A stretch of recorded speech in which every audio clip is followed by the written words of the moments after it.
Members? Yeah. Like who? Authority for October 14th, 2020. And I will take a motion for the approval of the minutes of the meeting for September 9th of 2020. Moved. Hello. All those, welcome Lorna Matthews. We just started up. There's a motion on the table. No questions or comments about that? All those in favor say aye. Aye. Aye. Motion passes unanimously. Lorna Matthews, welcome. I'm Dave Collins. I'm the chairman of the Sewer Authority. And at this point of our agenda, this is the public's turn to make comments, ask questions, or give statements. So please state your name and your address for the record and proceed with what you wanted to join for. Okie dokie. Thank you. Hi, David. I am Marna Matthews. I live at 11 Fairway Drive, Yardley, PA. And I am a member of Yardley Friends Meeting. We received a few weeks ago a letter from your organization, requesting us to sign off on the easement for the sewer expansion. And in general, I mean, we've obviously known about this for 5 or more years, but we had some main questions and concerns about kind of who. It wasn't clear from the letter, I guess, that who, kind of what contractor is actually doing this, and what if the trees are affected and the roots, and how is the area around the dam and the water supply to Lake Afton going to be affected. And then actually just this morning I realized we don't even know where the plan is to take the sewer across the front of our property or down the side or where that would be. And so because we're planning some improvements. Excuse me, 1 second. Sure. In paving our property soon. Hi, Tom. Until Dave gets back. Okay, just wait. All right. Anyway, I know Tom saw a copy of the email I sent. Did the rest of you see that set of questions? Yeah. Well, did you get my email back to you that giving you Brian's information? And yes, I did. Thank you. And I will speak to him tomorrow. Okay. He's on tonight too. He's on. Oh, good. Right here. Hi. Hi. But I didn't send Oh, it tomorrow. but I didn't send it to all the board members. No. Oh, you didn't? Because Brian's going to really be the one to. Brian's going to be able to answer most of those questions when he gets a chance to look at it. All right. Okay. Can I interrupt with one statement, and that is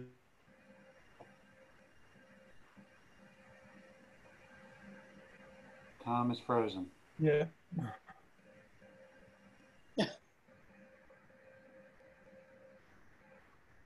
I'm still they frozen. need to get their own independent counsel with regard to this matter. And so, you know, I've taken a hands-off approach with regard to this.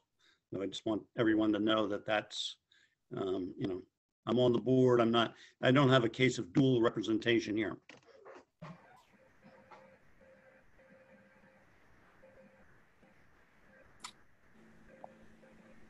Okay. So with that said, I'm sorry for the interruption. I had to get rid of the dog for a minute. But Brian, was it as Brian? Are you aware of the questions that? Yeah, I received Cheryl forwarded an email to me this afternoon, basically expressing the concerns that Marna just brought up. I did share it with Alex, sent it to Alex and also to Blake this afternoon. So I'm taking a look at it, and yeah, I can respond to the questions and And it's kind of, I guess, the general approach with the rest of the affected property owners, where we expect to reach out. You know, we've gotten quite a bit of contacts, or Blake has at this point, and next step would be to reach out to them to answer questions, provide more information. We plan to give exhibits which show in more detail where the sewer lines are. You know, the exhibits that were sent with the legal descriptions for the easements do not include, you know, physical features or anything like that. So we plan to give an exhibit with showing the property boundary, showing where the easements are located, the existing sewers, any proposed sewers, and those type of features, and to be able to better graphically show them the impacts and those type of things, and then answer any questions. There we go. When- Just to When do Brian, you plan that to happen? I'm sorry, to your question and also to Brian's point. So, and for the board's benefit, we had intended and expected to discuss this general matter during the course of the meeting, as far as communications with, you know, various property owners regarding the proposed easements. As Brian said, we're getting, you know, naturally getting some questions from some of the property owners at least. So the intention was to, you know, as these, you know, as we get these inquiries, and everybody's going to has a little bit of a different situation. Everybody has a little bit different questions. Everybody's impacted a little differently, et cetera. So the intent would be, as people inquire, to get back to them directly and to have conversations with them. And as Brian was saying, you know, we're just hearing, you know, Marna, about your questions and concerns, and, you know, so he'll be getting back with you directly to talk about, you know, to answer your questions and talk about your specific situation. And the intent would be to do the same as needed as the questions come up with all the various property owners. Like I said, we know, you know, some of these requests and questions have been coming in, and that was one of the things that we expected to talk about tonight, and just make sure that the board was aware and in agreement with that approach of how, you know, we expected to respond to everybody. And also, Marna, that you had asked, you know, who the contractor is and everything like that. That's unknown until the bids go out. And Okay. Well, you see, because we don't really have a sense of where the process is, what's happened or not. You know, our question is, as if we're assuming everything's going to go fine, but the what if it doesn't? What does one speak? If you know, like I said, it's different. There's specific answers for specific people. In your case, that person would be Tom. Just call Tom. No, I'm kidding. I'm sorry. I'm sorry, Tom. I'm like, what? Thanks, Alex. No, but those are the types of questions, and I mean, we can try to cover all those topics now, but I think it might be more productive if Brian goes ahead and follows through and talks to you directly. He can answer some of the other questions that you have that are really specific to your property, as far as the routing of the sewer, you know, and things of that nature. But again, I'm kind of looking at the board. I know we were expecting to talk about this in general, as far as how we want to, you know, respond to the residents and make sure you guys are in agreement with that. But that was our intention. And then, Okay.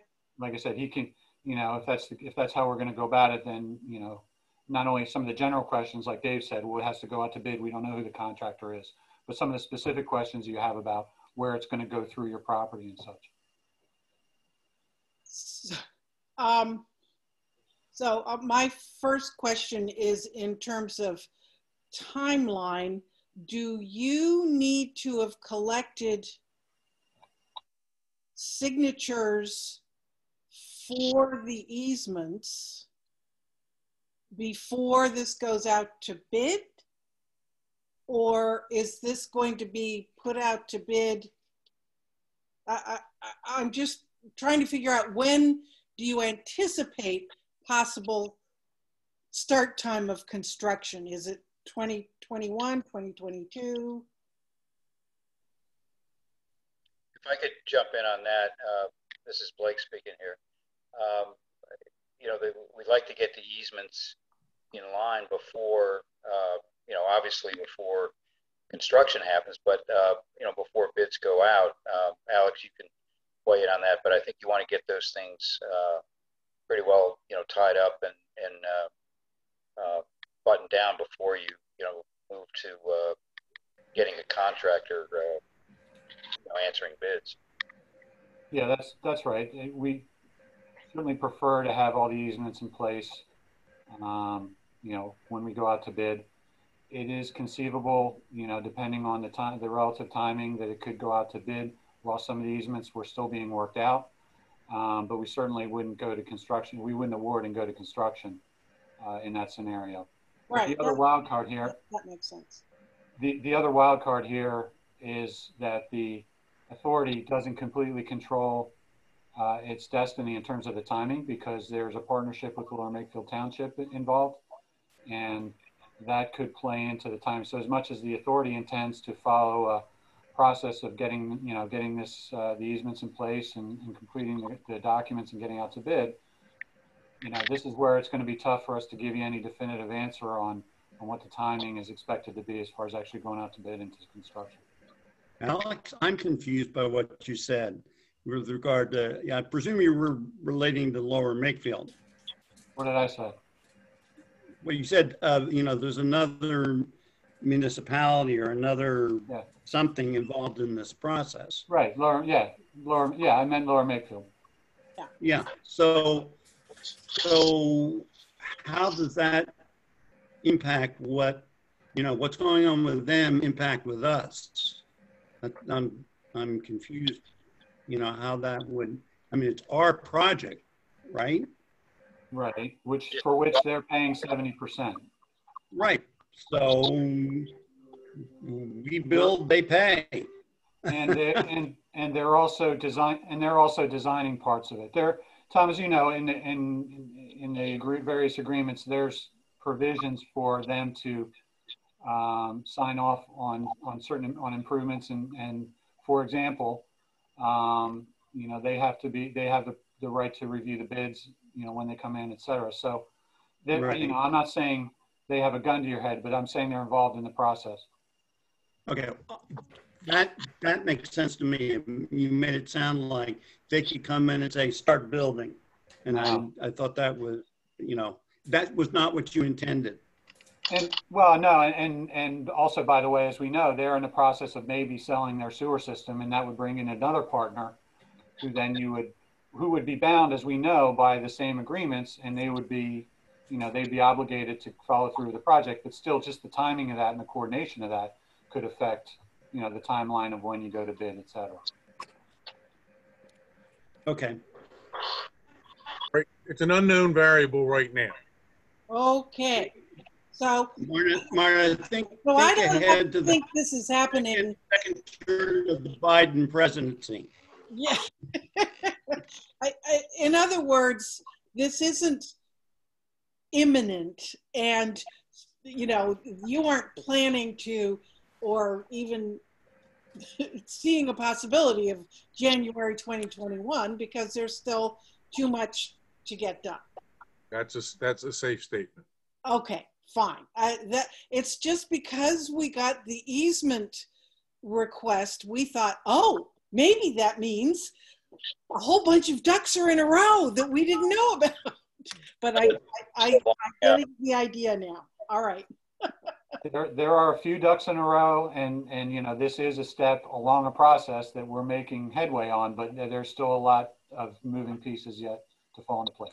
Okay, I get it now. Thank you. That clears things up for you then? Oh, as muddy as usual. Thank you very much. All right.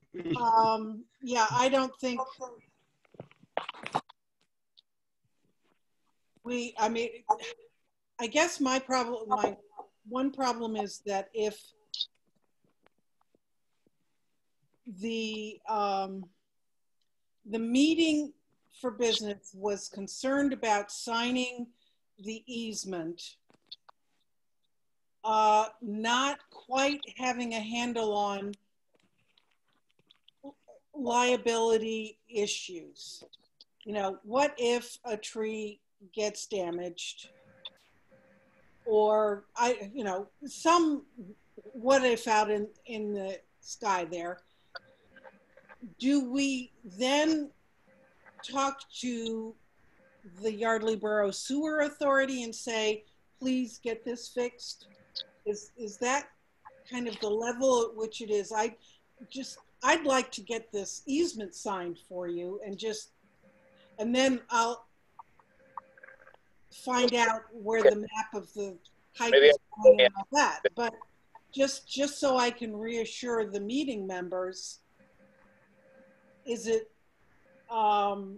ultimate kind of supervisory authority at your feet, or the contractor, or whom? If I could maybe weigh in on that, the easement, provides that, and I'm not sure which property is yours, but if it's got construction and permanent easements, the obligation provided in the easement is to restore it to its prior condition. Now, if there's an issue that hasn't happened, or then that would be an obligation of the authority. But as far as liability goes, it's just like any other contract that we would let for construction. We would contract with a construction company.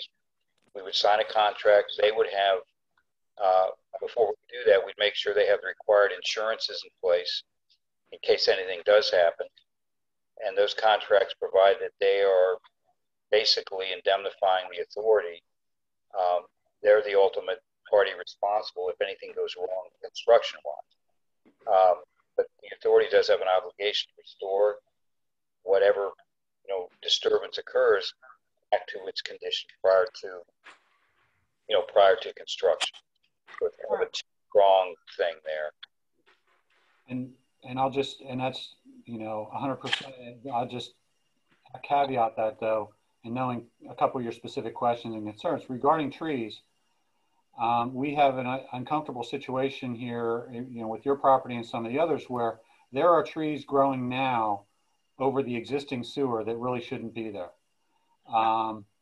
There is a sewer easement there that was established how many years ago when the sewer was built, and 10 feet on either side. There's already trees encroaching on that. Now the new sewer is going to, as much as possible, stay within or right alongside of that existing sewer.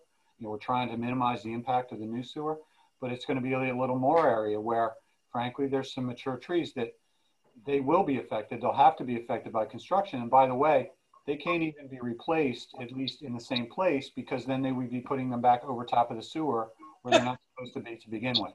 Right. So that's, as Blake said, the authority will be responsible as far as damage in that and as far as restoration, but that may include, an end product that has some fewer trees over top of the sewer than what you have now. Yeah, I think that what will be, and that's perfectly reasonable, and I understand that, and meeting can come to figure that out. I think having a walkthrough with Brian would be extremely helpful, so that we can see, so I can get an idea of the width of the original easement. It goes from where to where, and oh look, we happen to have tree roots that have developed over the last 25 years, and that's a reality. And if Brian and I can walk through and I can know that ahead, it'll help communication a lot. Great. So I think that is probably all we can do for my questions tonight. And I'll sign off and let you guys worry about the rest of your details. You're welcome to stay and hear the rest of the meeting. Why, thank you. Riveting. Yeah. Like watching paint. Maybe I'll come visit you another month. Thank you very much. Very good. Thank you, Marna. Thanks, Marna. Bye. Okay. Any comments on that Discussion? It's an item on the agenda. Why don't we wait till then?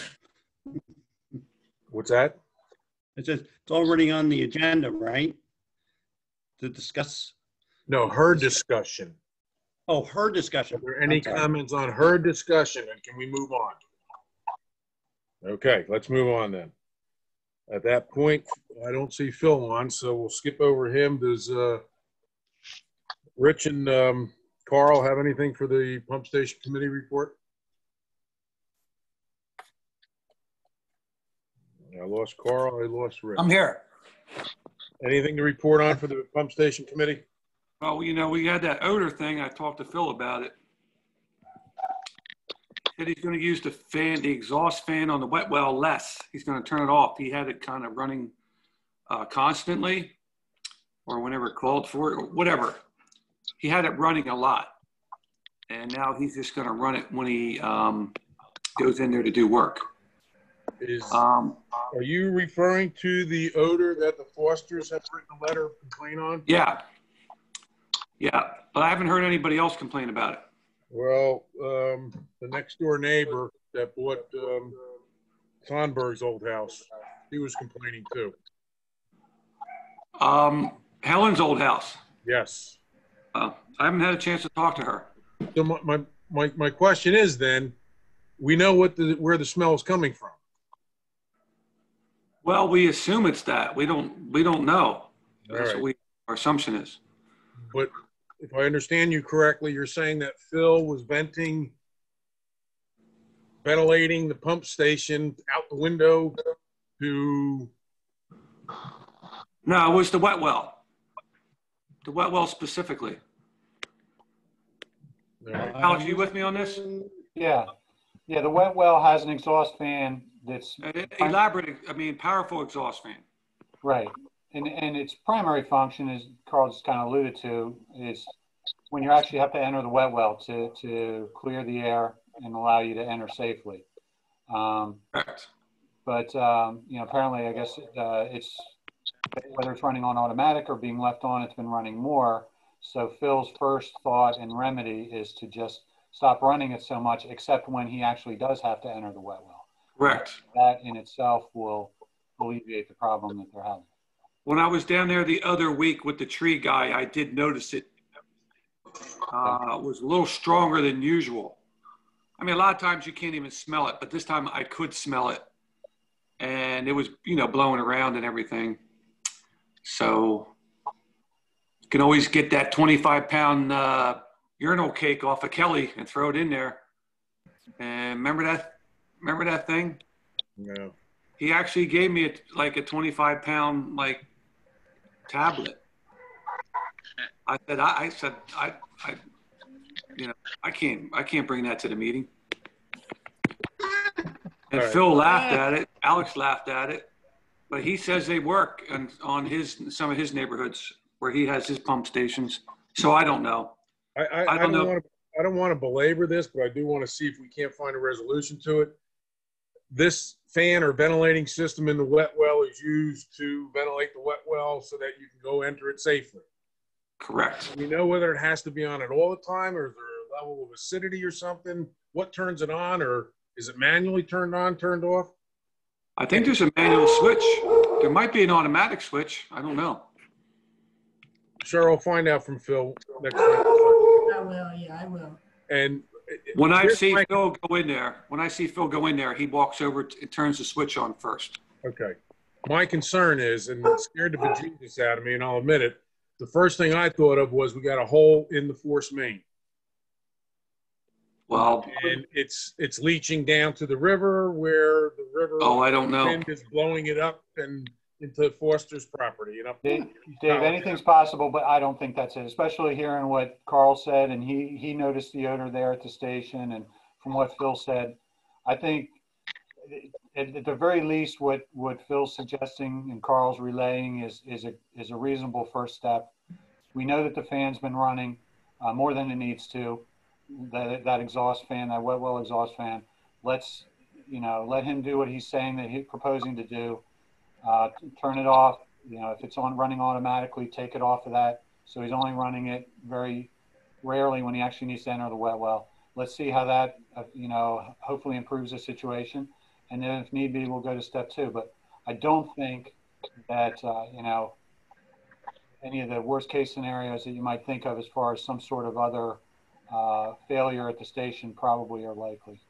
All right, then I'm going to request Cheryl to answer the Fosters back with the letter that they sent in on this, and stipulate that it's been detected that the wet well ventilation fan has been running excessively, and we're taking measures to minimize the need to run it. And please get back to us after a month or 2 months to tell us what your Like Phil said, you have to understand, it was a really hot, humid summer. People had their windows closed all summer. Yeah, but they're smelling it now. Well, now people have their windows open because the weather's a little nicer. So it may be that they noticed it more than usual because they had the windows shut all summer. Yeah. Okay. And maybe it is a little bit stronger because the fan was ventilating it more frequently. So in another month, they'll be closing their windows again and we won't have a problem. I mean, it really could be. But I did notice it. And there's always a slight odor when you go there. Sometimes there's no odor at all. But this particular time I was down there, it was a little stronger than usual. I was down there this morning for about 10 minutes walking around and I didn't smell a thing. Well, he's had the fan off for a couple of days now. Okay. Well, all right, Cheryl, you'll take care of that response letter to the Fosters. Does anyone have anything to add to that letter back to the Fosters? Or is that sufficient what this reason is going to be? Okay, well, I see our team pump station operator is trying to join us. Again, I don't want to belabor this any, but Phil, if you're on and can hear us, give us a 2-minute rendition of the pump smell and shutting the fan off. Tell Phil I don't speak dog. Oh, there we go. Hi. Seems like this changes every time I try and get on here. We just got done talking about the Foster's complaint in regards to the smell, and Carl gave us his rendition of what you told him. And we're going to have Cheryl answer back to Foster saying that we're going to minimize the use of the ventilating fan in the wet well and see how it goes for the next month. And after that, when it gets colder and they shut the windows, it'll all be gone. Well, so I did that, I think, a week or so ago. So I'm actually kind of curious if they've noticed a difference. I was noticing a little bit of smell in the driveway when I would pull in, and it does that sometimes. I mean, certain times a year, it depends on the flows. It depends on lots of things. So, the way the wind's going. So, but once I shut the fan off, it doesn't seem like it's as. I didn't actually know. I was over there today. I didn't notice anything. I was there this morning for 10 minutes, and I didn't notice anything either. Yeah, so the issue may be resolved. The fan used to be hardwired, and it ran all the time. So some time ago, I altered the wiring and put a switch in. I put a switch in so I could turn it off and on. Only because I was concerned about it burning out from running all the time. But we found that leaving it running was better. That's not my dog. We found that leaving it running worked better for the station because we would have too many problems in the wet well with moisture buildup and things. With the lighting and all, the switch would go bad a lot more often for the lights. So and then the last time we had that problem with the level sensor that was installed by OCC, and one of the thoughts was that the high humidity in the wet well caused this thing to go bad early. I mean, there was moisture inside the LED or LCD readout, and I think that Frank had indicated that it had failed due to moisture or something. So that was because they had put a unit in that really wasn't designed to be in that environment. Mm-hmm. but we also decided, yeah, let's leave the fan run continuously then. So it's been running since then continuously. Again, like it used to back in the olden days, we call it. So I think the one that they replaced it with is a sealed unit. Supposedly it's designed to be used in the wet well. So other than the lights, which by the way aren't working now, I have no lights down there. It's pitch black and it looks like the switch is bad again. I'm not blaming that on the fan being off for a week. I think they were starting to go anyway, but they need to be addressed. But I'll leave the fan off like I have for the past week, and I'll only have it on when we are working in the wet well for safety reasons, obviously. And I think that I have a feeling like that should take care of it. If they're still having issues, then there's another problem somewhere else. Well, I rang the bell and said we might have a problem with the force main, but we're going to go after the fan first. Well, yeah, the force main, I mean, it would rear its ugly head. We would know. It would be coming out of the ground somewhere. Down by the river. We would see it. Yeah. Anything's possible. All but, right. It's not uncommon to have odor complaints this time of year and also in the spring, because after a long, hot summer, people are opening their windows up again and the weather's nice, and then they start noticing things. Yep. If the wind direction's a little different now, somebody takes some trees down, all of a sudden they've got air coming in from a direction they don't normally have it coming in from. There's so many different factors involved. It could be they could have a dry trap in their house. I mean, it's just, you don't know. Yeah. But let's try and see how it goes. All right. Cheryl's going to respond to the Fosters with the letter on what we're discussing. And okay, hopefully in a month they'll have their windows closed at night and during the day, and things will be fine. Dave, was it more than the one household that was complaining? Helen's old house. The lady. Oh, I can't remember her name. She noticed it too? Patricia Kleiner, yes. Okay. Well, she's right there, so I would expect if anybody would notice an odor problem, I would think it would be her. Surprised we haven't heard from our friend up in Paul's old house. Yeah, he did call today. We'll talk about the tree. An odor complaint or a tree complaint? No, tree. Yeah. Okay. Oh, geez. We'll get to that in a few minutes. Yeah. Bill, do you have anything else regarding the pump station? So the only other issues I had were I had, like I mentioned, the wet well lights. I think those, and I'm sorry I missed Carl's report, but I did discuss with Carl the other day about this ahead of time in case I couldn't log on.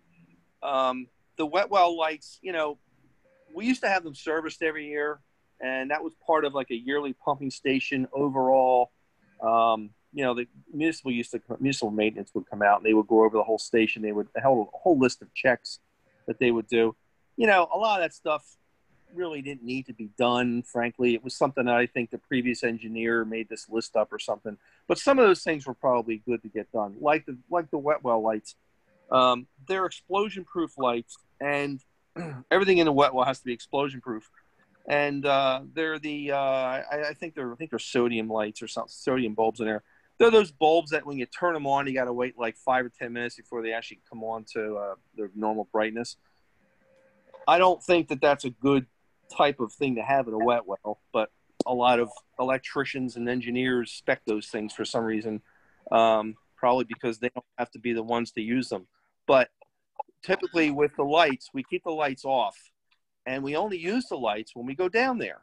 And you may only be going down for 5 minutes. So to have to stand there and wait for lights to come on for 5 or 10 minutes to go down for a few minutes never made sense to me. And those lights are designed to be turned on and kind of left on, like overnight, things like that. So to me, they're not a good light for there. If we can do retrofit like LEDs in those same fixtures, I think that would be a good move. It would be cheaper. And if we have to replace the fixtures, if we can't do a drop-in LED replacement, then we're either going to have to replace the bulbs with what's there now, or change the fixtures out to new explosion-proof LED fixtures, which I know they're expensive because I've put those in other stations. They're a bit pricey. I think the last set I bought, I believe they were like $900 a piece. How long do they last, though? Well, they last as long as the LEDs will last in them. I mean, you can actually change the LEDs out in those. But, you know, they say LEDs last. Well, I don't believe it because we see, I bought LED bulbs and they haven't lasted any longer than regular bulbs, but some do. Why not? So that was the one issue. The other issue was the switch, I think, has gone bad again.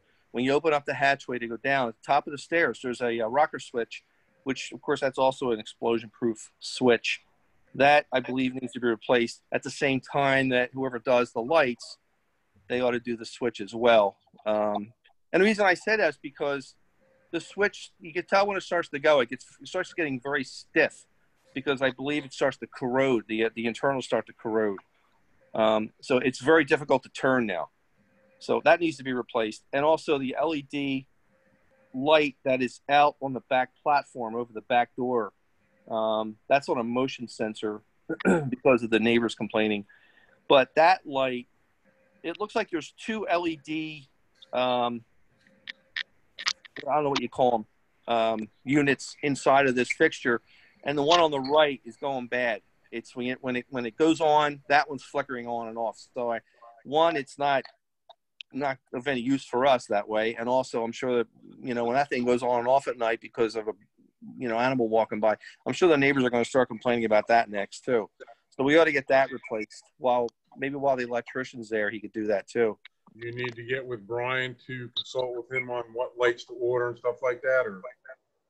No, I mean, that light was replaced not too long ago. So I think whoever did it, maybe we could just have them come back. They already know what they got and where they got it. I'm referring to the wet well lights too. Oh, the wet well lights? I mean, that's an electrician job. So, you know, they're just going to get something off the shelf and put it in there that matches the, you know, the existing conduit, whatever that, you know, that they have to hang it from. Well, you mentioned something about a retrofit though, and I thought maybe that you need to have it spec'd out by Brian. No, this is just something that the electrician should either know off the top of his head, or he can talk to his supply house and tell him what he has, what he's working on, and they can probably just check with the manufacturer and see if they've got a drop in. Most of these things have replacements now, but it may not be worth it because these things have been there for so long and they're in such a harsh environment that it just may not be worth. One of the things municipal used to do is on their yearly service, they would take those lights all apart and they would service them. They have O-rings and gaskets and stuff in them so that when the wet well goes underwater, these lights don't get ruined.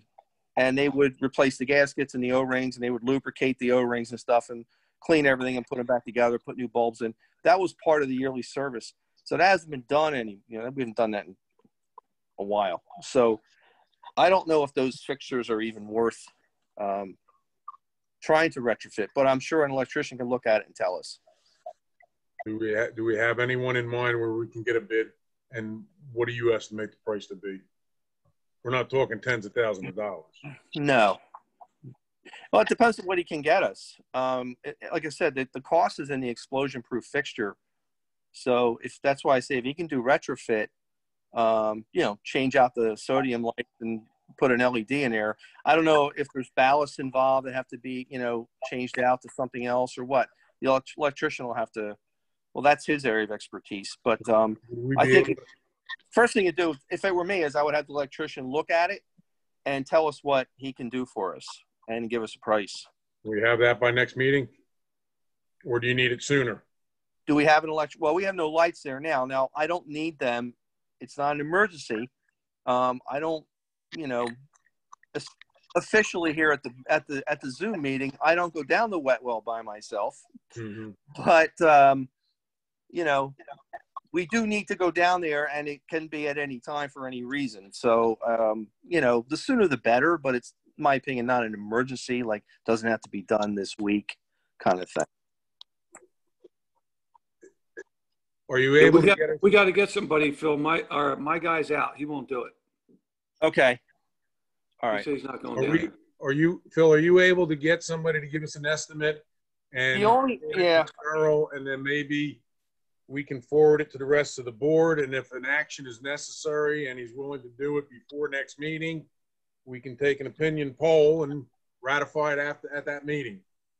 Yeah, if we don't have anybody, I mean, the only people I'm going to go to for stuff like this is like municipal maintenance, because at Lower Bucks, we have our own electrician Right. in-house, and he takes care of this stuff for me. But in this situation, I would just use municipal. However, you know, I think they're competitive now with a lot of the electrical contractors. Apparently, they're on co-stars as well with this stuff. So that's an option. We can certainly get a price from them, but it may be something that maybe Brian or Alex have a contact electrician that they can recommend also that can look at this and see what his thoughts are. Brian, I was just going to ask you that question. Yeah, I would have to check around. I don't have anyone off the top of my head. Alex, I don't know if you have someone. The one that comes to my mind, ironically, is Barry Bailey. Yeah. Or Bailey Electric, who you guys might remember the name. You had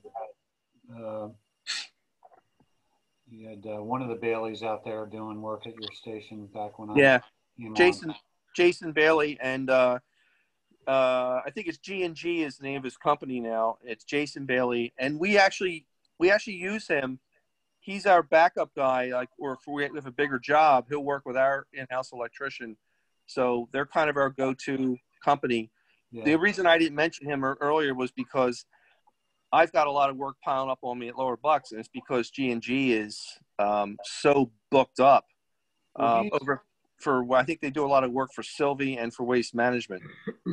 Well, the one I'm thinking of, he's more of a programmer, first of all, and he. Oh, yeah, Dustin. And he's kind of a one-man show. There is, and I lose track of, the various first names with that, with that clan. But True. There is a Bailey Electric. The reason they're in my mind is, down Bristol Borough sewer plant, and they have Bailey Electric do a lot of their day-to-day, just straight electrician work. Yeah, George Bailey is the original one. Yeah. How about if we get a bid or quote from municipal maintenance and from Bailey, and as soon as it comes in, we can, if it's, before the November meeting, maybe we can act upon it. Okay. To get some lights down there, because yes, I realize you need the lights, but God forbid we have an emergency, we got to get down there. It's going to cause havoc trying to set up temporary lights for whoever to do whatever work's got to be done. Yeah, it makes it a little bit more difficult. Even when they clean the wet well, yep. They really do need the lights down there to be safe. Okay. Anything else on the pump station, Phil? I had some issues. I have some issues with it's called a common alarm, and there's no rhyme or reason to it. It just started calling me, and then we had this other ongoing issue with the dialer channels being all mixed up. So this kind of prompted me to go over there and straighten that all out. So I've got the channels on the dialer all organized where they're supposed to be now, but this common alarm is still calling. So I had to disconnect it for the time being because I don't know where it's coming from. I think it's part of the old system, and we have 5 alarms basically tied in. We've got the generator running, we've got power out, we've got high level, wet well, high level, and then I think we have dry well flooded is the 4th one. And then we have this 5th one called common alarm. I don't know what it is. I kind of feel like there's maybe a couple different oddball things that maybe trigger this. I haven't yet found where the source is of why this thing, but there's no problems at the station. There's nothing wrong. Everything's running fine. There's nothing that looks out of whack. So I disconnected it for now. It's been disconnected for about a week. So that's the only other, but at the same time, the dialer channels are straightened out. So I'm actually more happy about that than I am that the common alarm that I don't know what it's for, it doesn't work. And we had a couple VFDs tripping out over the last month for no reason, not during the storm. So again, I don't know, why they do that, but maybe one of these days we'll figure it out. The other thing I don't like about these VFDs is they don't auto reset. So that's an issue. We got this new system put in. That's when we found out we could not remotely do certain things that we thought we could do or that we wanted to do. So you know, one of the things that would help is if these VFDs would auto reset. I believe I talked to Frank about this at OCC, but he wasn't able to figure out, I believe, a way to do it. So I may, if I can get the guy that I would like to get from municipal to come out to look at the lighting issue, I may have him look at the VFDs while he's there just to ask him, hey, can these things be reprogrammed so that they will auto reset? Because they trip out on this overcurrent message, something called overcurrent. And I have a funny feeling it has to do with power fluctuations. So I'm going to talk to him about this and to see if we can get to the bottom of it. And if I can get him, he's the one that fixed our old soft starters. I don't know if you guys remember, but we had problems with our soft starters for quite a while. And here he got really deep into them and figured out that a lot of the factory program was never altered. They're supposed to be customized for the site, and they weren't. So he got them running beautifully for us. So I'm pretty confident that if there's a way to do this with these VFDs, he'll be able to figure it out. Right. Okay. I think that's all I have. That's enough. Okay. Thank you. Anybody got any questions or comments for Phil? Mr. Smythe, thank you. Thank you. Okay. Cheryl, you're up. Okay. My operations report, the usual numbers, but everybody needs to scroll down to the middle of the page where it says pump station, and the third bullet says Optimum Controls provided the authority with 2 copies of the pump station maintenance manual and the thumb drive. So that's what we were waiting for. So we're happy about that. I'm going to take 1 copy to the station, to the pump station where it will stay, and the other copy will be in the office, and the thumb drive will be in the pump station too. So maybe Phil can tell me where I should put that so he knows where it is. So that's a happy thing. So we can finally, they're on the bill list now because I had it, that last payment ready for them, but I was just waiting for that. So that's a good thing. And in other business, remember last month we talked about the Bank of New York and the signatures they need for requisitions. And I couldn't remember what that was called, that form, but it's called an incumbency certificate. So I did talk to Judy about it. She emailed me back. And in her email, she said, the procedure has been in place for a while, and that any wire over 50,000 requires the callback.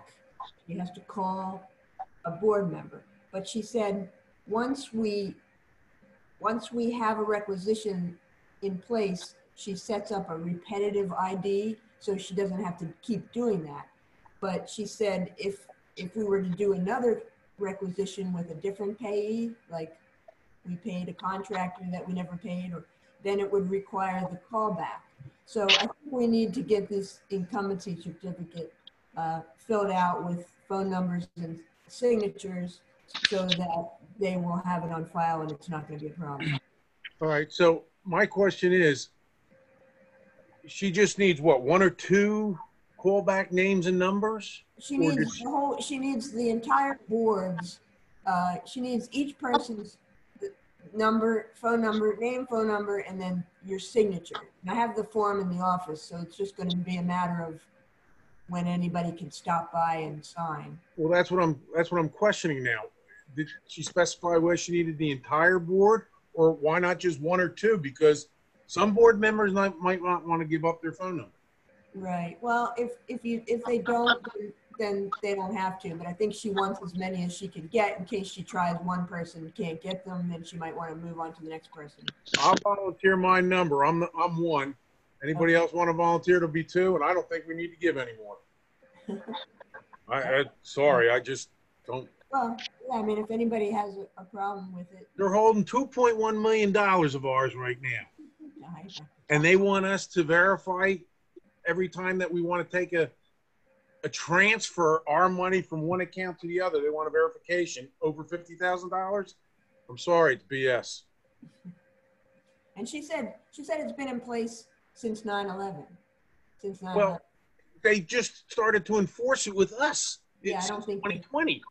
Yeah, unless it was, like she said, the repetitive ID that she already had that, you know, All right. but then it would be a problem again if we paid a different person, so, You can give her mine, Cheryl. I don't care. okay.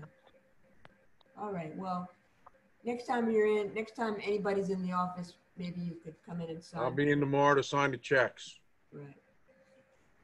Okay, if the bill Yeah. list gets approved. all right. So that item. I'm sorry, The that next item just hurts. is- The next item is, I did talk to John Warenda about the additional money that we owe for the reconciliation for 2018. So I sent him all the numbers, and he's very busy, and he's going to look at it, and he's, you know, happy that we let him know, but I just told him, you know, look at it, and he's going to respond back to us. And I told him he needs to send us an additional bill, so we'll pay that. But he's still looking it over. So, and the other things are already on the agenda, so that's it. We were going to talk about 160 Harper, but he did not get us the subdivision plans that we asked for, so we're not going to need to talk about that. So that's it. Okay. Yeah. I'll take a motion to approve the bill list. So moved. Whoops. Seconded? Seconded. Unless somebody did, I didn't hear. Mike did. I'm sorry, Michael. Motion's been made and properly seconded. Any questions or comments on the bill list? For the record, the bill list is $79,393.89. All those in favor say aye. Aye. Aye. Opposed? Aye. Motion passes. Was this the first month that it was below where people owe us was below 10,000?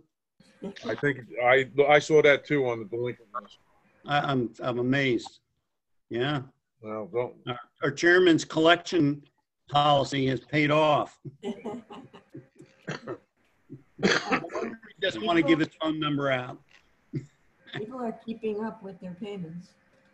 What was that, Cheryl? I said the ratepayers are keeping up, surprisingly. I expected to see, you know, a drop in payments, but it's been. Well, if they're all working from home, they're saving all that gas money.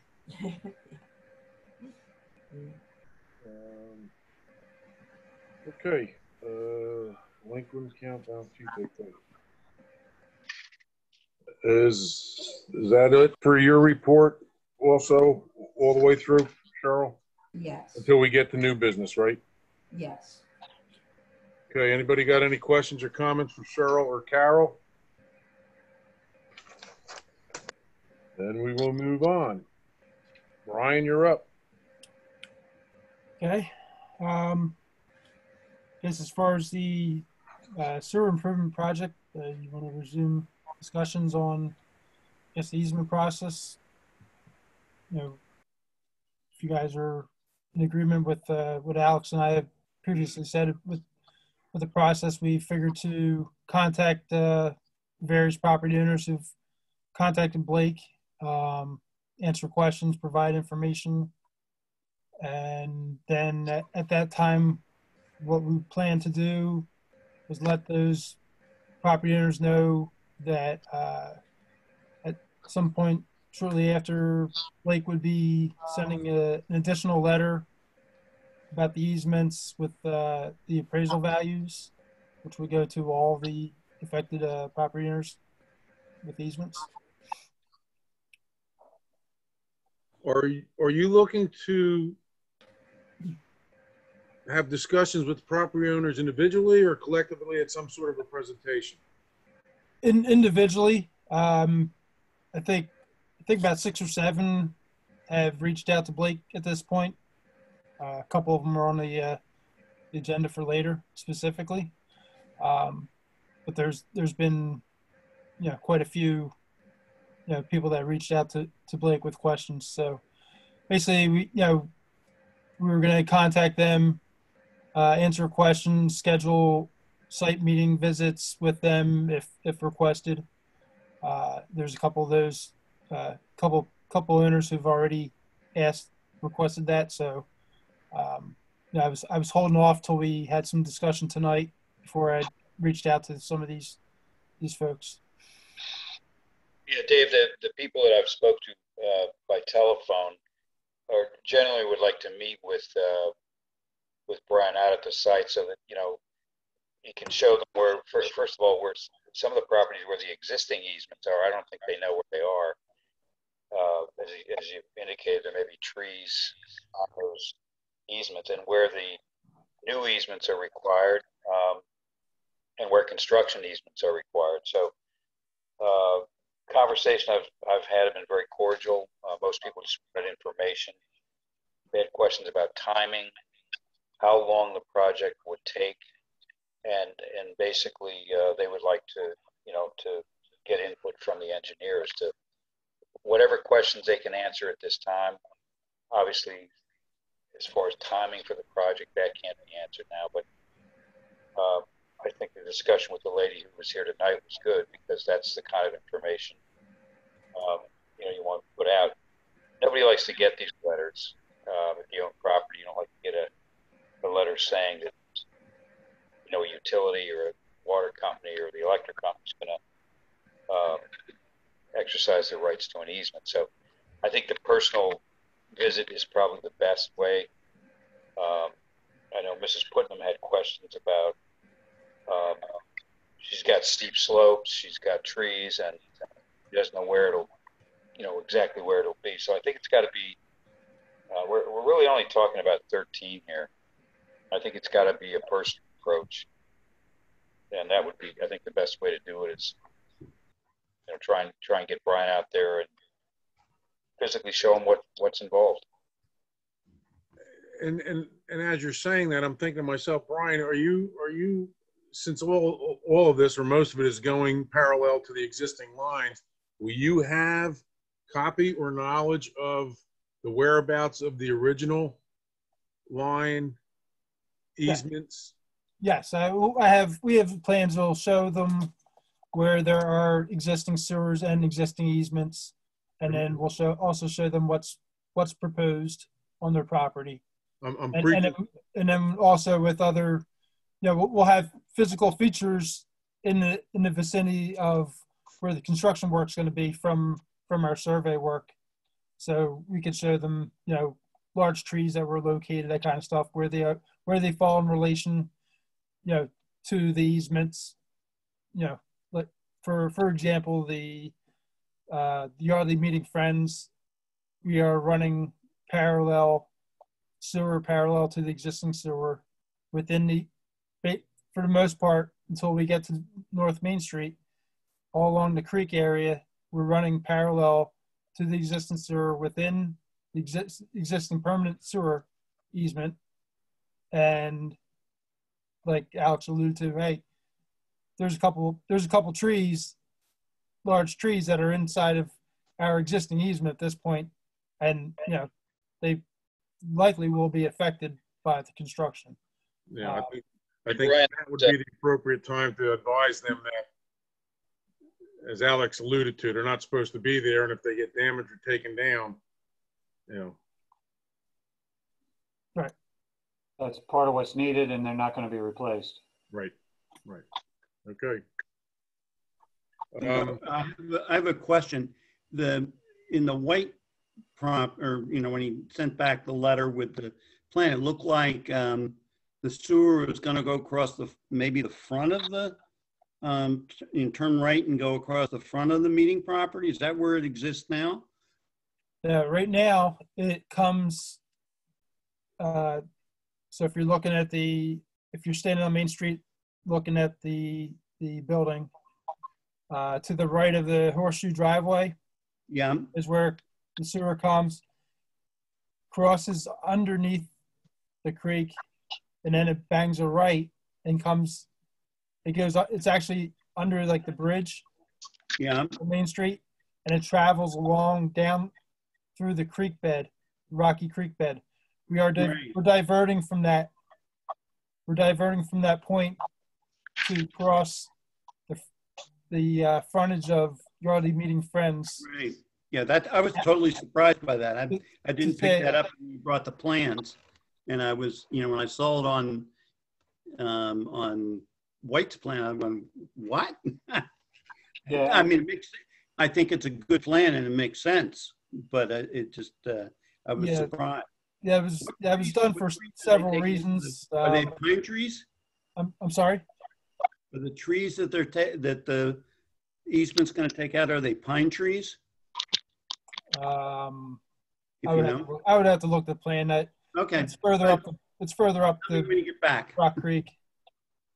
Yeah, I would have to see if they're identified on there. They may have been trees planted by my father. No. In which case they're memorial trees. All bets are off. Sewer plans are, might as well throw them in the trash. Notes there. But they're on top of on the old easement, so they're not your trees anymore. If I can just jump to one point that Brian touched on briefly, but it's important and it may come up anyway, but regarding the offers of compensation, that's been asked by a couple people. We expect that people who haven't asked are going to want to know. So, and there are different thoughts about, you know, should we tell people individually what the offers are? Should we tell them when they ask? And we did talk about this between Brian, myself, and Blake.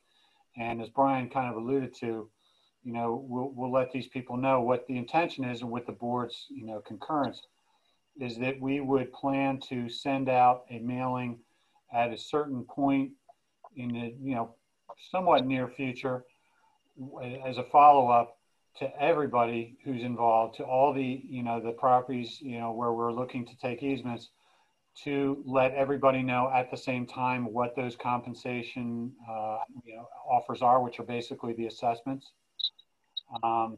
So, you know, in answer to the question that people are starting to ask, I know the board members have wondered about, and, you know, question of how do we tell them and when, and at the same time, or one at a time, or when they ask.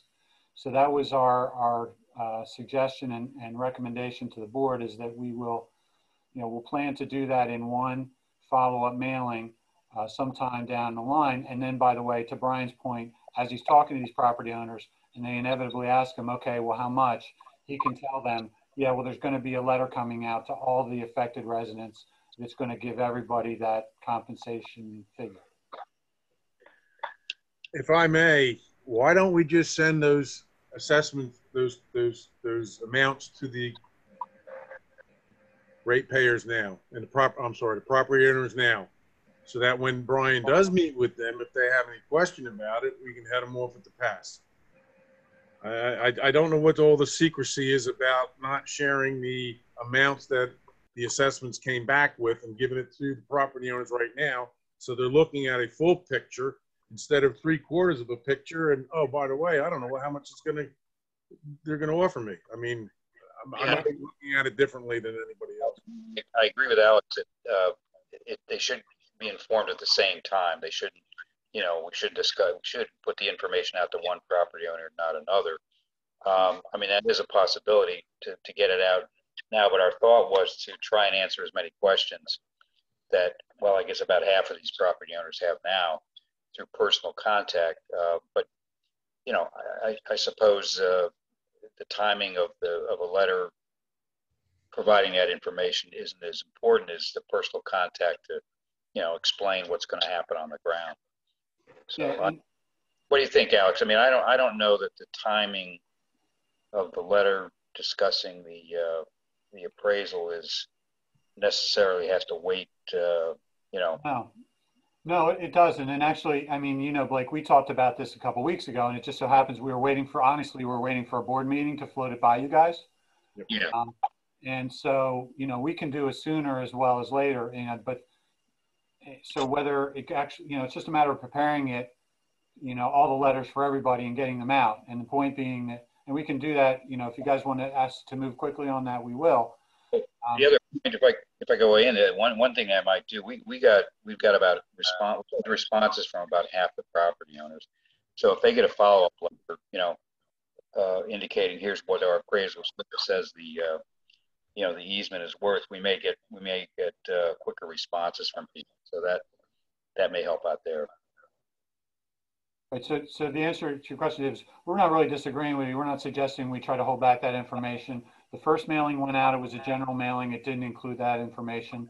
Since then, the question was, okay, well, when people ask, how are we gonna tell them, individually or jointly? And what we're saying is, yeah, we should tell them jointly in a letter and in a mailing all at one time, so they'll find out at one time. Nobody's getting any information somebody else isn't getting.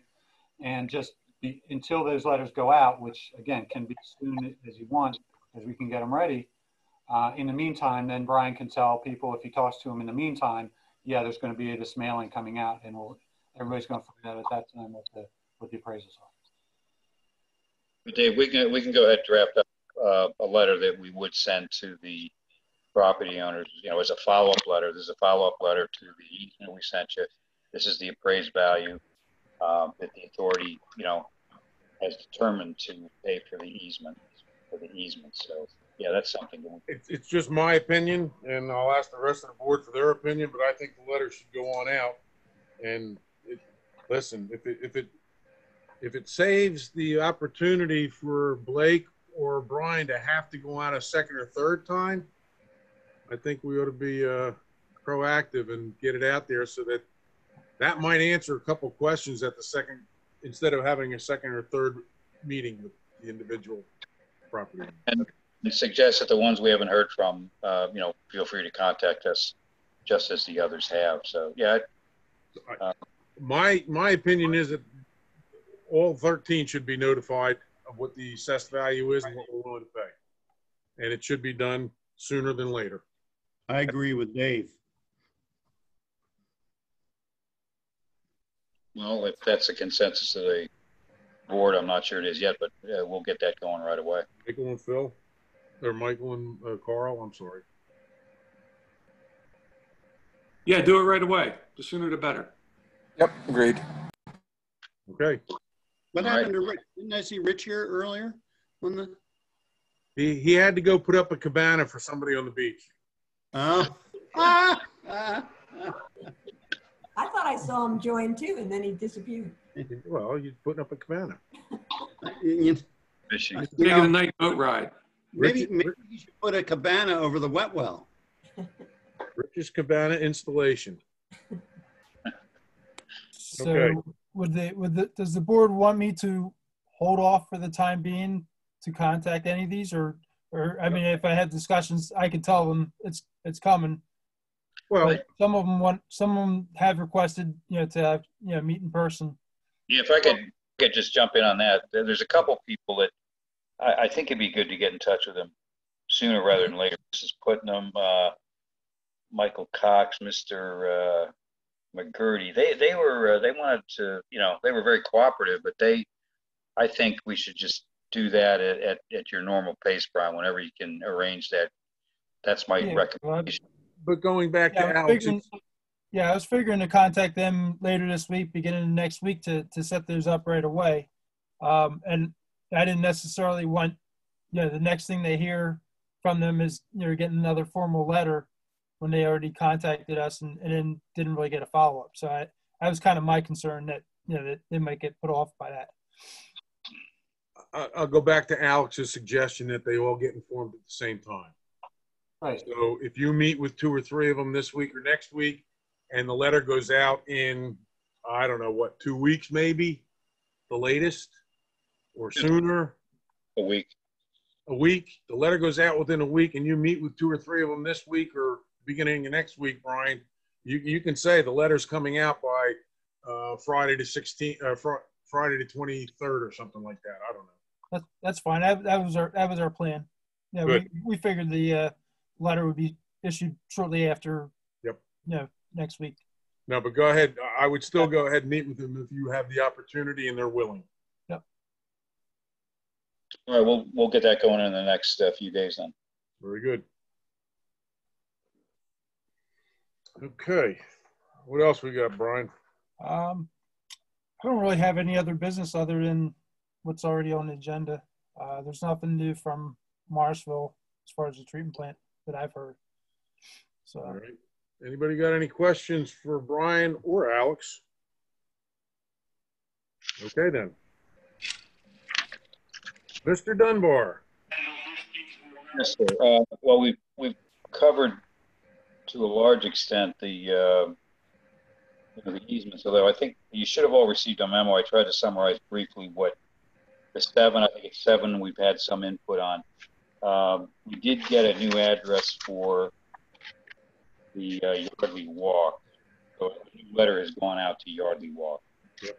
The other one came back, address can't be forwarded. Most of the folks who I spoke to, as I said, very cooperative, but concerned and would like information, so we've addressed that. There is, of course, I did get a letter from the lawyer who,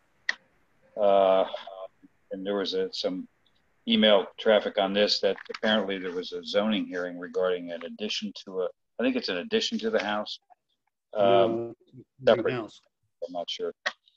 But the letter was that this is a particularly valuable piece of property, and that, he's going ahead with construction, but I see that I guess he got turned down by the zoning ordinance, and it's on appeal. Now, I don't know that for certain, but that's the information that the borough passed on to Cheryl, I think. Which one was this, Blake? This is White, right? Bob White. Oh, Bob White. Yeah. I'm sorry. Just for context, it's a separate house. He's talking as if he had plans for a subdivision and he's building a whole new house on that corner of the property. And, it doesn't take much more than a quick look by even a reasonably seasoned eye to see that there's really no shot of putting a house where he's talking about putting it. I almost feel like it's gamesmanship that, that he's positioning himself to say that he could have done something. But I mean, that's just speaking off the cuff. But there's a lot of things that don't work with what he's proposing, is what I'm saying. Almost to the point where I wonder, how much, thought or, momentum went into it. But yeah, and as for example, he's got basins over top of existing storm sewer. His proposed home encroaches over the existing borough storm sewer, which, by the way, we are planning to parallel. There's no setbacks, access issues, etc. So there's that, and then reinforced by the fact, as Blake found out that he apparently sounds like may have actually gotten rejected by the zoning hearing board. So that's the context. Obviously, we'll go out and talk to him. If he has questions that he actually wants to go over with us. I don't know that this is one that really wants to talk to us as much as they're, kind of stating their position for compensation. But it does, that's the view that, what we can see from what his correspondence and what it looks like that he's presenting. Yeah, that's kind of what it looks like. I was wondering if there may be a zoning decision, written decision that was issued by the zoning board at this point. And I'm wondering, Cheryl, could you ask the borough if there is such a decision that I think you could take a look at that if it's been issued, and we can see what, if it has all the problems, they were all presented to the zoning board, and, it was rejected for those reasons. But yeah, I think we can go slowly with this one, get information, and then I agree. I think it's an effort to increase the compensation that he would claim. But isn't part of that property in the flood fringe? The whole friggin' thing is in the floodplain. Well, I'm not too sure it's in the floodplain. It's only in the flood fringe. Well, I'm thinking back in that 99 thing when remember the car in the tree? Yeah. By the house? In the tree. I could be wrong, but well, he's on the other side of the street from where the car was. No, he is, but the property that we're talking about is on the lakeside side of the creek. Before you get to the bridge over the creek to get to his property, there's this little triangle that's of land that he owns.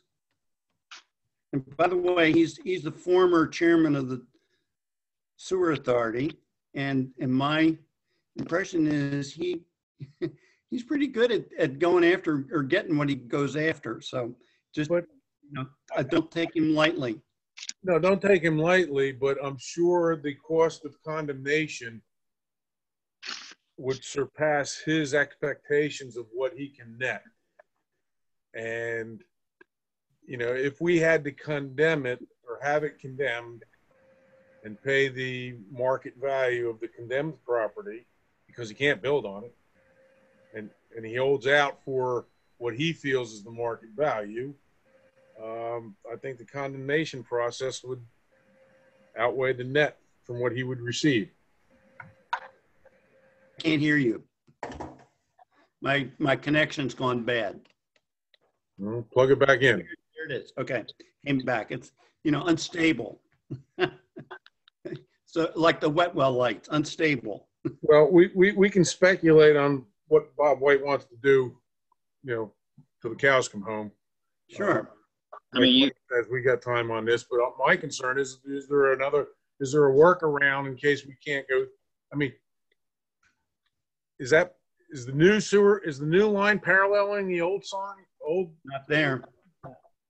No, that is where we're diverting from the existing line. The existing line runs under the bridge and along Buck Creek, the stream bed of all the way around over to Afton.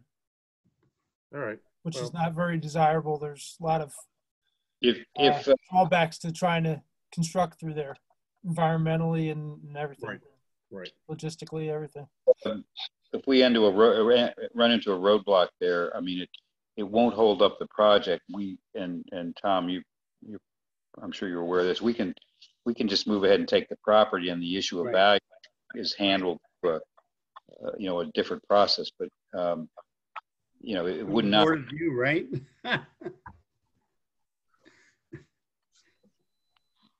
We could move it to that. Yeah, you can move it along. I mean, I think his value is just being crazy, and I tend to agree with Alex that I think that the property may be unbuildable, but the courts have been don't like to render properties unbuildable or unusable, and so I don't know. Well, let's see if we can get a copy of the zoning decision and maybe see how much difficulty he really has from that perspective. It sounds like they request a lot of variances. Oh, I'm sure. I'll find out about that tomorrow. Okay. Any other comments or questions? The comment is we got the Nolan property we're talking about yet? I think we all received a letter. You all received a letter from Mr. Nolan. I guess this property only involves a construction easement. And I'm not sure if he is clear on that. There's already an existing line on his property. Is that correct, Brian? I think that's right. It's only a temporary easement. No, I mean. It's only. I'm sorry. It's only temporary construction easement. It's there's an existing sewer easement already on the property. Right. So, I guess my comment is that, we easements such as this are pretty straightforward and fairly simple. And you want form easements when you have numerous residents, because you don't want one resident getting one agreement and one getting another. For example, we have we're doing a similar thing in Wurrisford Borough. We have 59 easements, and we're not going to have separate easements for different individuals. These easements are, we've been doing them for years. They're straightforward. They do involve some, I'll call it traditional language, but they work. They're accepted by recorder of deeds. They're accepted by title company. The inclination is not to do individual easement agreements with property owners, especially for construction easement. So the other issue is questions of liability and indemnity and all that. We don't put those in easements. We'll have a construction company go out and sign a contract, as I explained to the lady who was here earlier. Those protections are through our construction company, but the authority does not want to get in the business of indemnifying and guaranteeing. We restore the property, especially construction easement, as in this case. It's we'll restore the property to its prior condition, but I don't recommend that we go beyond what we have and make promises to one property owner, not another. I just think we'll be opening up a real complicated process here, which that's my recommendation. But and Blake, if you don't mind me jumping in for a second, and to add to that, and I agree with everything that Blake said. I think in terms of a response to Nolan, one of the first things that we can do, and is exactly what we're talking about doing with everybody, which is to reach out to and talk to him directly. Go over we can answer a lot of the questions that he posed as far as where's the easement going, what are some of the specifics about my property, what's affected. Brian can do that with him just as he's doing with everybody. That'll clear up a lot of the questions and really whittle down some of his issues. And then you're down to some of the, the administrative, kind of nitpicky, legal issues that frankly that he threw out there. But some of the fundamental issues about, I don't know what this project involves and how I'm going to be affected. That can be addressed with him like we're proposing to do with everybody else. I think clears the air a little bit. I agree.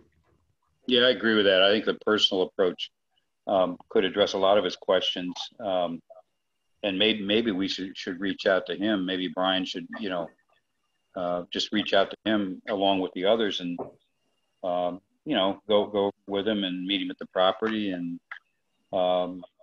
again, it's a construction easement. So normally, I don't know this property. I know where it is. I don't know it in particular, but usually you can avoid, having to deal with trees and the like for a construction easement. But I'm not sure that's the case here. So I think that's something that Brian could go over with him and try and satisfy his concerns. Yeah, and it's likely less impact than he's figuring that figuring that there's going to be. Basically, we're providing a 10-foot wide temporary construction easement adjacent to the permanent easement, just to give them a little more space to work within. And the sewer line across this property right now, that part of the project, we are replacing it in kind. So they'll be ripping out the existing sewer, putting a larger sewer, basically right exactly where the existing sewer is right now. So I don't think he's aware of that. He's thinking, well, what about, I know he brought up in his letter, what about the existing sewer line? There's already existing sewer line there. So he's thinking another sewer is going in somewhere. So he's, that sewer line's probably closer to my house or something. That won't be the case. And we actually try to improve the location because there's an existing manhole about 2 feet off of his carport. So I adjusted alignment to, push the new manhole more like 5 feet away from the carport without trying to deviate from where the sewer line alignment goes through right now. So a lot of these things, can be cleared up, meeting with him and showing him on the plan, okay, this is what's going to happen. And we are proposing to reinstall a new lateral connection to his private building sewer. Because as he had mentioned, he had sewer backup. I've been out there on his property before. A couple years back, he had a sewer backup, which we had to have cleared. So I think a lot of the items can be cleared up, and then I'll defer to Blake on all the legal stuff, his concerns with that. That's on my wheelhouse. Well, maybe he should be one of the early ones. You reach out to just Yeah. get that on, and then. Well, I'm going to see if I can try, because we heard back from everybody on that Brock Creek run. Cox, Putnam, and then the owner that the Bandars. Yes. Property. That's everybody up on that run. So if I can, I'll try to, try to schedule to meet with all the people if I can in one day, if not in 2 shots. And if he, because of the nature of his concerns, if he wants to talk to me about something, that is not related to the site work, by all means, just be more than glad to do that. Sure. Okay. And just going back to, I'll draft a letter to send to all of them, but I guess if there is a zoning decision, and once we take a look at that, find out what we're dealing with the Mr. White's property, I don't think, I would not want to take any further action until, the board weighs in on it, but I think we find out what the existing situation is, and then I'll talk to Dave, and maybe we wait till next month, or maybe we don't, but I'll get in touch with you on that and see where we are. All right. That's really all I have. I don't have much more information than is in the memo, other than we did get contact with Yardley Walk. We got a new address for Yardley Walk. All right. And I guess that's all I have. Thank you. Thank you. Yeah, I got to jump out of the meeting here. I got stuff to do. So I'll talk to you all later. All right. All right. See you, Carl. Take Bye, care. Carl. Michael, do you have anything? I'm good. Thomas? I don't have anything. Okay.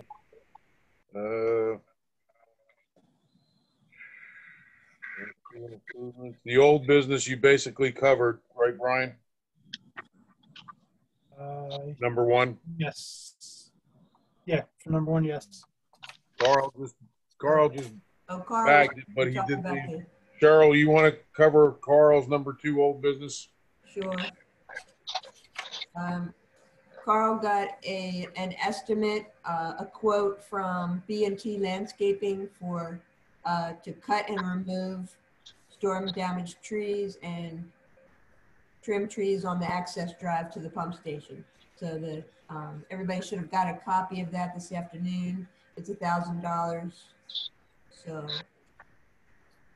Hey, Phil, is there $1,000 worth of work there on the driveway and that tree in the back?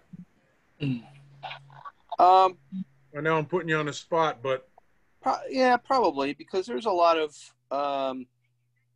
just general overgrowth and limbs and stuff. That doesn't seem out of line. They've got to send a crew out there and clean it up. They got to drag it all out from behind out to the driveway, and then I guess put it in a chipper.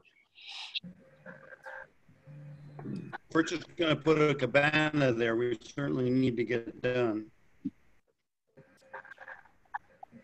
all right, I'll make a motion. We have a cabana. It's called a wet well. Ah, It's just not lit very well. We got to put some of those string lights down there. I'll make a motion to approve this proposal by B&T Landscaping for $1,000 for the work specified on the proposal. I second it. Motion's made, properly seconded. Any questions or comments on it? All those in favor say aye. Aye. Aye. Motion passes. Bill, how about tiki torches? Yeah, as long as they're explosion proof. What? What? Okay, so that's done. Two more items under new business. Well, three if we include Skip's, but I'm not too sure. Not everybody has Skip's letter, right, Cheryl? Or do we?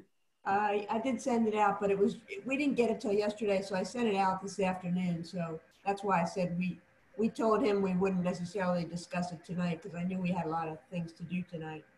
Well, I read it quickly twice, and the only question I have two questions, and the rest of the board can read up on this letter, and you'll see where I'm coming from with it.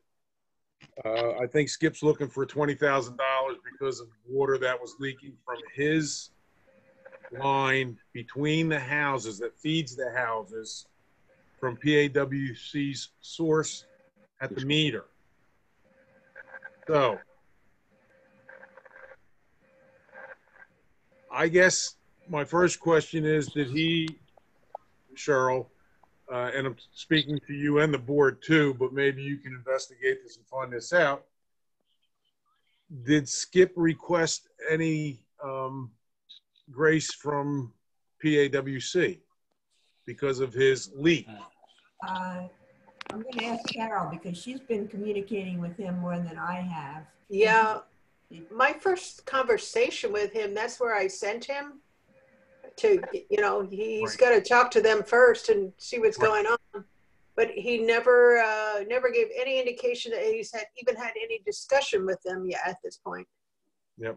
Okay. Well, that's the first question that we always usually ask when we come on up with a reimbursement amount. And I see that you did the history. That's pretty much, he explains it in his letter, and it looks like, yes, he had a leak.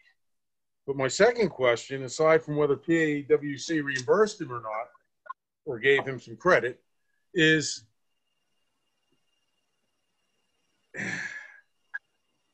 and maybe the engineers will help me with this one. If there's one meter servicing that many houses, I'm not, Cheryl, maybe you can look into this and get back to me about it too. How many meters come up under Skip for what he's claiming? I mean, I read the letter, and it sounded like the 4 apartments on the east side of Morgan Avenue are fed, and then it goes by 1 meter, and then a line goes to the other 3 houses, including Skip's, on the west side of Morgan Avenue. So you got 7 residences sharing one. At that time, it was a 3/4 inch pipe, and now it's down to a 5/8 inch pipe. And I guess my question is, how many meter readings does Skip have down there from PAWC? What comes through in the building? You know what I'm saying? Yeah, I get it. He's saying one thing, and I'm like, okay, fine. How many meters are servicing those 7 residences? And if it's 1 meter, well, okay. But if it's 2 meters, I don't understand, because the next question I have is, and Blake, this is where you're going to get involved, is if all this took place the way Skip says it has been, and now he's seeking $20,000 from YBSA because of didn't go down the sewer, I want to know whether his residents, his tenants, have already paid him his share of their bill for the water, and this is just a double dipping procedure by Skip. Somebody's already paid the water bill. Now, was it him or was it his tenants? Therefore, Cheryl and Carol, that's what I want to know. How many? Yeah, well, he addressed those service locations, so we'll look up and see if any of them have separate readings. Yeah, I mean, it seems like the numbers he was averaging together seemed like he was only talking about 1 meter. No, but in the letter, he listed at least 3 or 4 different addresses. Oh, yeah, because they all share the 1 line from the 1 meter. right. I just want to know whether I know it's multiple properties, but isn't it just 1 meter, Carol? I thought it was just It one. is 1 meter, but you know, I'll double check all those house numbers that he listed and see if they have any other invoices. Okay. So again, the first question is, if he hasn't approached PAWC, why not? And whether or not he did, I guess, Blake, my question to you would be, if he's already been compensated by his tenants for this water bill that he paid PAWC, is it legal and right that he can come to us and say, well, you need to grant me some lenience here because I got $20,000 out of my pocket, when in fact he doesn't if he paid less? Yeah, he hasn't suffered a loss. That's my point. Yeah, the question, Dave, we're looking at a letter he sent. I don't know if that was in the packet or was that sent separate? Afterwards. That was sent afterwards. Okay, I haven't seen it. I'll have to go and pull it up. I don't. Okay, it was like this afternoon I sent it Yeah. out. Okay, I'm only bringing it up now to give Carol and Cheryl some background investigation stuff to look at, and we will discuss it. We can put it on the agenda for next month. Okay. Yeah. Okay. That sounds good. All right? Yep. Okay, that skips. Let's talk about number 4 in new business. Everybody's got or had received a letter from the Fosters, Dan Foster, regarding the request for the YBSA to buy back, or I'm sorry, YBSA to recalculate their EDUs. Did I understand that correctly through that letter, or? Yes. She wants to, the Fosters want to return some of the EDUs that they had to purchase for the project. Well, she says back in 2016, John Selecki, at that time, calculated the EDU requirements for the mixed use for the construction, which was per the plans. And apparently they didn't build out per the plans. Yeah. So Right. they overbought EDUs. Yeah. Now they want Gilmore and Associates to recalculate their EDUs. Well, I guess Brian and Alex, if you guys want to go on the side and moonlight and work for the Fosters to do that, that's fine. But I don't think that's our responsibility, is it? Well, I mean, we can look at the information and see what their use is now, which is So can their substantially engineer? lower. So can their engineer? Right. Well, they would need the water company's information. And I don't know. I got 2 issues. I got 2 issues with this new business. Is that I don't think we need to reevaluate or recalculate their EDUs for them. And then we have the perpetual issue where we don't buy back EDUs. We've never created a policy to do that. And I'm not saying we're not going to bring it up for discussion, but we've been down this road before, and you know, it's not going to be solved tonight, obviously. But I guess I need to know who. I don't think we need to have our engineers recalculate what their private enterprise is doing now. I don't know. I'll take Well, comment.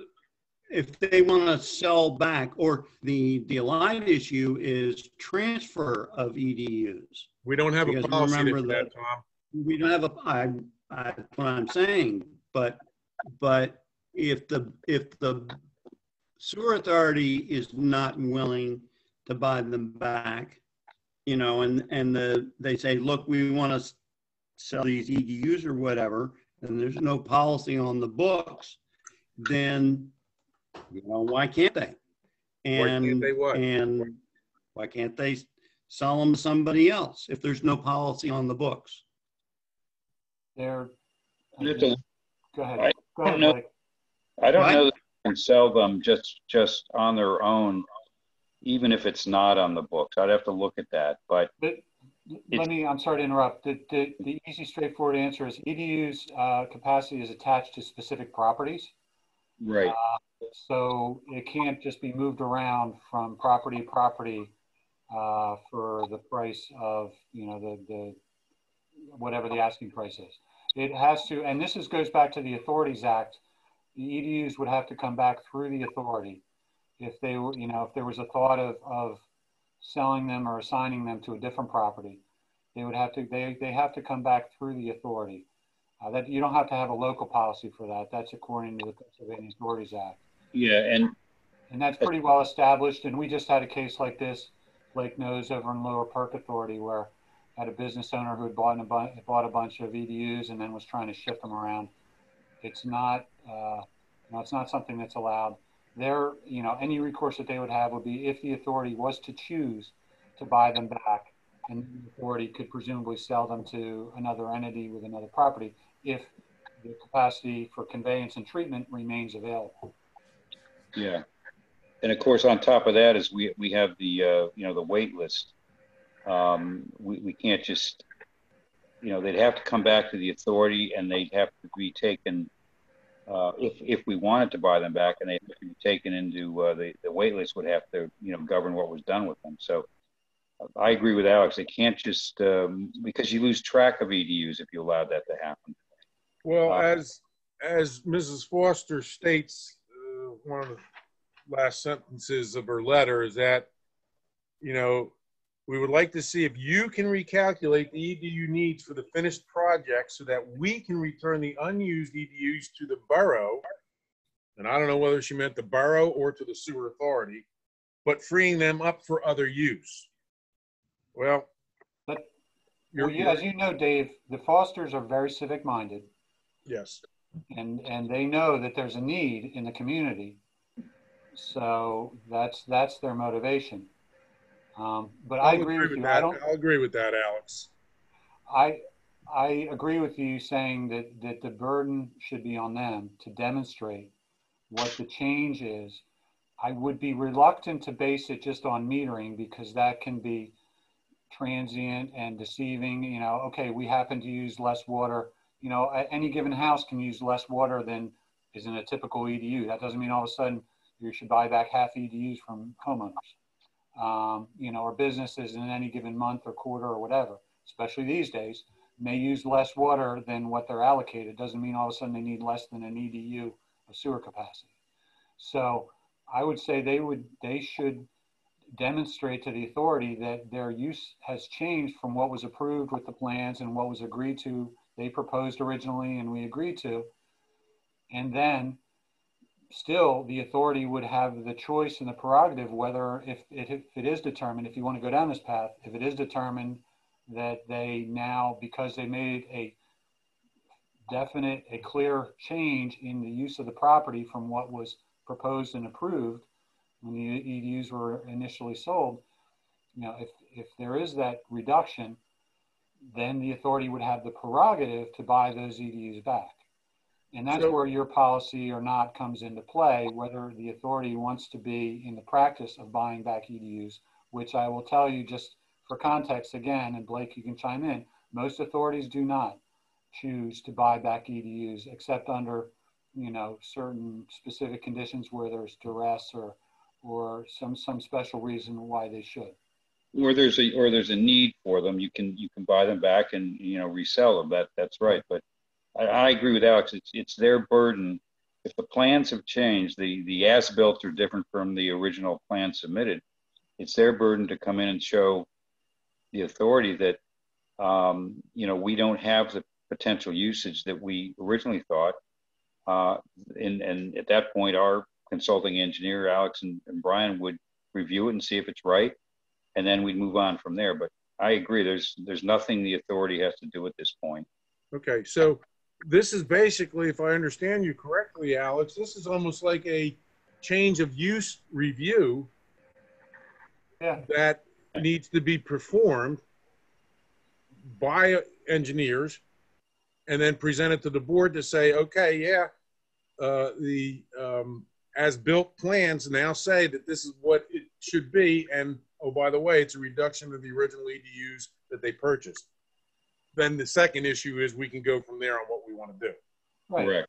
Yeah, and they should demonstrate, that's exactly right, Dave, and they should demonstrate that it's not just we haven't used as much water as we expected, it's we went from being this type of business are having this number of units to now here, we can show you it's this type of business, which is completely different and has different needs, or we're reduced number of units, whatever the case, but they should be able, they need to demonstrate that to you. Well, when it comes to a change of business review that you guys perform, who pays for that? YBSA? I mean, no, that's paid for out of an escrow that's posted in the usual case. Not all the time. If it's a change of business, the salon's changing to, you know, I don't know, insurance office. You know, they don't need 5 stations. They only need the one. And at that point, they submit their plans and requests to the borough, and we get notified. And correct me if I'm wrong, Alex and Brian, but don't we just go on in and do it, and then we come back and YBSA pays for it, and the business is happy ever after? And is that not? Yeah, in that scenario, and I think it's a good comparison. In that scenario, it's just part of routine professional services. You know, you guys get that information from them. You got submission with all the information. Like you said, that's part of the reason why you have them do the work of putting it together. Then we can just sit down and review it.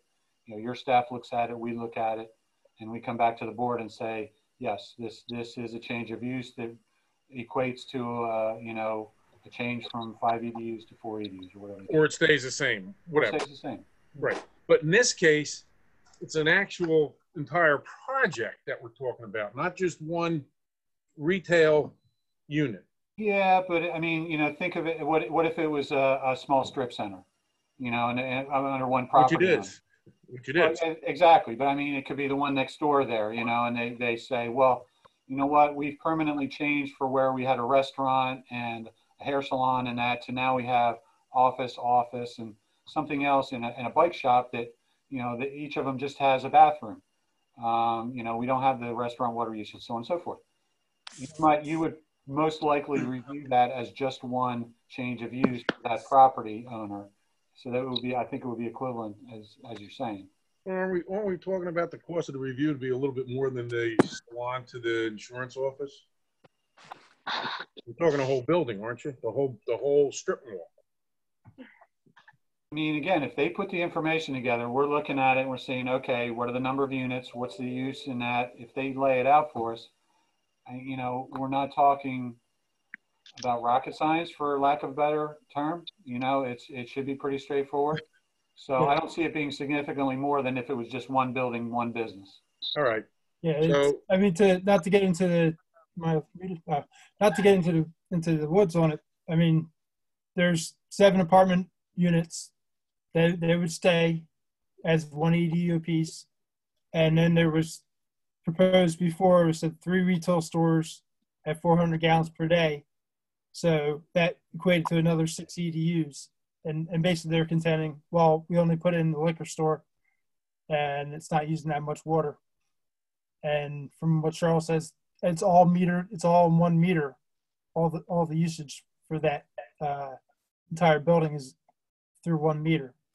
Right. And so for example, they might come, thank you. And so they may come in and may show us a comparable. Okay. So another liquor store with the same footprint, you know, in another town or whatever, or something from a reference material that says, okay, a liquor store of this size, only, you know, with this many bathrooms, uses so many EDUs. Put that in front of it, uses 2 EDUs.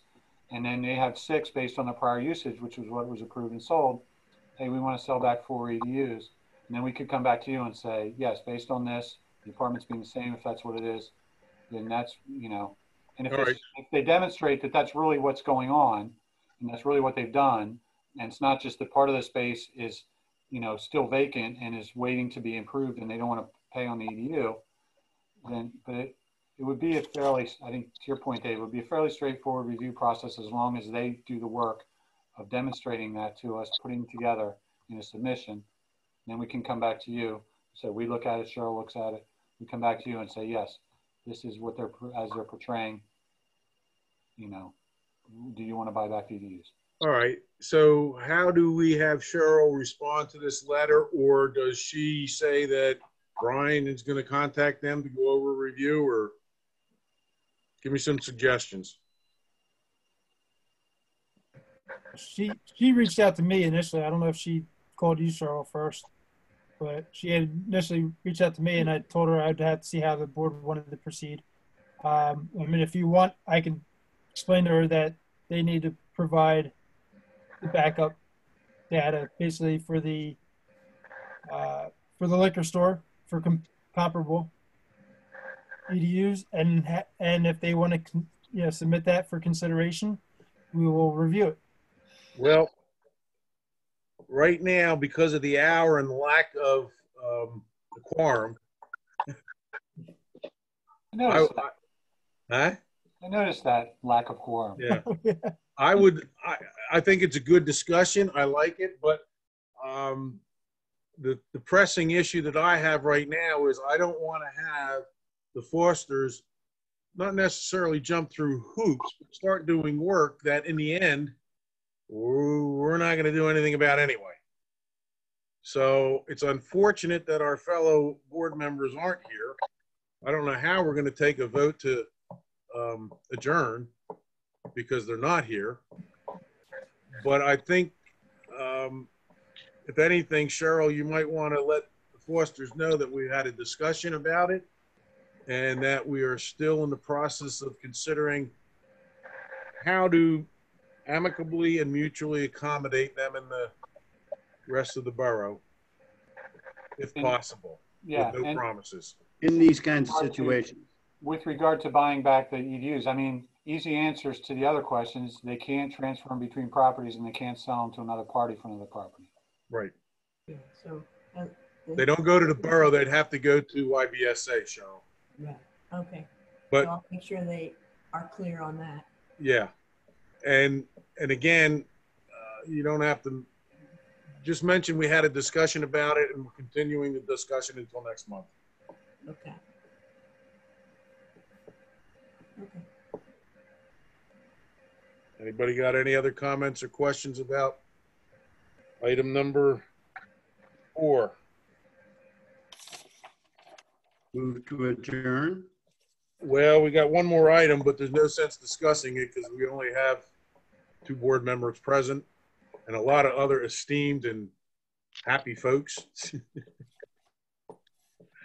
We'll talk about, Ray O'Hara didn't provide any other information, hard copies or anything, right, Cheryl? No. No. So, We asked him for subdivision plans and a sketch of what he wants to do. And I told him he had to get it to us before this date, and he did not, so. all right, we can put that back on new business for next month. Okay. All right. With that said, anybody else got any questions, comments, or did we leave something out?